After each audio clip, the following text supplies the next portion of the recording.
అంటున్నా నేను దానికి ఆన్సర్ ఇవ్వాలా వస్తా ఏంటి నేను చెప్తున్నాగా రాదు. ఒకవేళ బయటికి వచ్చిందంటే కప్పుతోనే వచ్చింది. ఒకవేళ తనుజ ఏదైనా నార్మల్ ఏదైనా మిస్టేక్స్ అయ్యి ఒకవేళ గెలకపోతే రన్నర్ అయినా పక్కా చెప్తున్నాగా. నెక్స్ట్ వీక్ డబుల్ ఎలిమినేషన్ బర్నీ గారు సంజయ్ గారు బయటకు వచ్చేస్తారు. కప్పు నీది అన్నావు, ఇప్పుడు రన్నర్ అయినా పర్లేదు అంటున్నా అంటే మీరే మాట మారుస్తున్నారు కదా అన్న. ఒక విషయం చెప్పనా, అన్ని ఒకేసారి జనాలు రేపు ఓటింగ్ ఉందని కూడా క్షణంలో మారిపోతారు జనాలు. ఒకవేళ బేస్ 99% ఒకవేళ ఇన్ని కాకపోతే రన్నర్ అయినా అవుతుంది చెప్తున్నా. ఒకవేళ సరే సపోజ్ ఒకవేళ ఇన్ని కాకపోయినా సరే జనాలు మనసులు గెలిచేసుకుంటాను.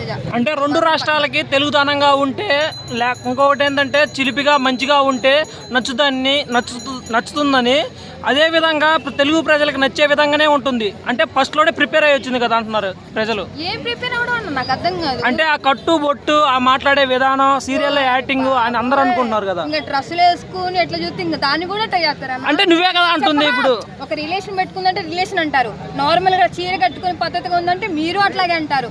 ఒకవేళ వేరే వాళ్ళతో నార్మల్ క్లోజ్ గా ఉందంటే వాళ్ళతో అంటారు. ఇంకా తనుజ తప్ప వేరే టాపిక్ లేదా? ఎవరు లేరా? మగోళ్ళు లేరా? ఆడవాళ్ళు లేరా బిగ్ బాస్ లో? ఆమె ఒక్కతే ఉందా? గురించి అడగండి అన్న. డెమాన్ పవన్ ఆ టాస్క్ లో నెట్టడం కరెక్టే అంటారా? తనుజ విన్ అయితే అని చెప్పి నేను అనుకున్నా. వేరే వాళ్ళు కూడా చేస్తున్నారు. వేరే వాళ్ళు టార్గెట్ చేస్తున్నారు. వేరే వాళ్ళు గేమ్ ఆడట్లేదు, వాళ్ళు వేరే చేస్తున్నారు. వేరే డిషుల్లో మెయింటైన్ చేస్తున్నారు. వేరే వాళ్ళతో ఉన్నారు, వాళ్ళ గురించి మాట్లాడి ఆమె తప్పు చేస్తున్నారు. ఆమె గురించి ఎందుకు టాపిక్ తీసుకొస్తున్నారు? మీరు ఎన్నైనా అనుకోండి, నాకు డబ్బులు ఇస్తున్నారు, ఆమె గురించి మాట్లాడుతున్నా, ఏదో ఏదో పెట్టుకుంటున్నారు. ఎన్నైనా మాట్లాడుకోండి, ఆమె అభిమానంగా చెప్తున్నా. ఆమె విన్నర్. ఒక విషయం చెప్పాలా, ఆమె లేనిది నిజం చెప్తున్నా బిగ్ బాస్ ఎవడో చూడడం అంటే జస్ట్ ఎంటర్టైన్మెంట్ ఇమాన్యుయల్ వాళ్ళ గురించి మనం చూస్తున్నాం తప్ప అసలు ఆమె లేని బిగ్ బాస్ నడిగారు. ఎందుకంటే సగంలో జనాలకు అర్థమైపోయింది అసలు నడిపించేదే ఆమె. రోజు స్కిప్ రాస్తున్నా, మీరు ఇట్లా మాట్లాడండి. అట్లా ఏముండదన్నా, ఆమె ఉంటుందన్నా. 24 గంటలలో 6 గంటలు ఏడుస్తుందంట, 3 గంటల మేకప్ వేసుకుంటుంది. సోషల్ మీడియాలో అడుగుతున్నారమ్మా అన్న. ఒకసారి ఆమె ఆడట్లేదు, ఆమె ఏడుస్తుంది, ఆమె ఏమి చేయదు, ఆమెకు అసలు ఏమి చేత కాదు అంటే బయటకు పంపింటారు. ఇప్పుడు ఇంతమంది ఉన్నారు, ఇదేంటి దివ్య గారిని, ఇంకా ఇదేంటి మొన్న ఎవరు వచ్చిన శ్రీజ, దమ్ముశ్రీన, వాళ్ళందరూ బయటకు వస్తారు. వాళ్ళందరూ ఎందుకన్నా వేరే వాళ్ళు ఏమైనా పంపించవచ్చు కదా. నువ్వే అన్నావు కదా తనుజతో పెట్టుకున్న వాళ్ళందరూ కూడా బిగ్ బాస్ హౌస్ నుంచి బయటకు వచ్చేస్తున్నారు అన్నావు. తనుజతో ఎవరైతే పెట్టుకున్నారో వాళ్ళందరూ కూడా బిగ్ బాస్ హౌస్ నుంచి బయటకు వచ్చేస్తున్నారు నువ్వే అన్నావు.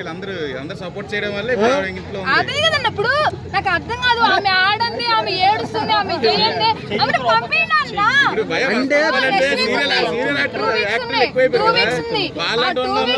నచ్చట్లేదు, ఆమె ఏడుస్తుంది, ఆమె డ్రెస్సింగ్ కరెక్ట్ గా ఉంది, జనాల్ని ఎంటర్టైన్మెంట్ చేస్తుంది, ఆమె సీరియల్ యాక్టింగ్ చేస్తుంది అంటే నేను చెప్తున్నా. ఒక విషయం చెప్తున్నాను, నాగన్ సార్ ఒకవేళ ఈ వీడియో చూస్తే, సార్ తనుజ ఏం ఆడట్లేదంట, ఏడుస్తుందంట, ఎవరిని సెంటిమెంట్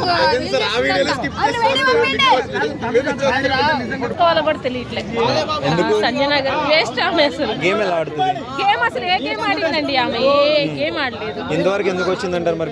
ఇంతవరకు అది ఇమానుయల్ ఓట్లు ఆమెకి పడుతున్నాయి అనుకుంటున్నాను. అంటే 10 వీక్స్ నామినేషన్స్ లో నామినేషన్ అనవసరంగా ఆమె బిగ్ బాస్ హౌస్ లో తీసుకొచ్చారు.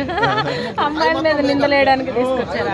ఇప్పటి వరకు ఉన్న వాళ్ళలో వీళ్ళు ఇంతవరకు రావాలి కానీ ఎప్పుడో ఎలిమినేట్ అయిపోయిన వాళ్ళు ఉన్నారు. 100% ఎలిమినేట్ అయిపోవాలి. అలా కాదు, ఎలిమినేట్ అయిపోయిన వాళ్ళు ఇంతవరకు వస్తే బాగుంటుంది అనిపించిన వాళ్ళు ఎవరైనా ఉన్నారా?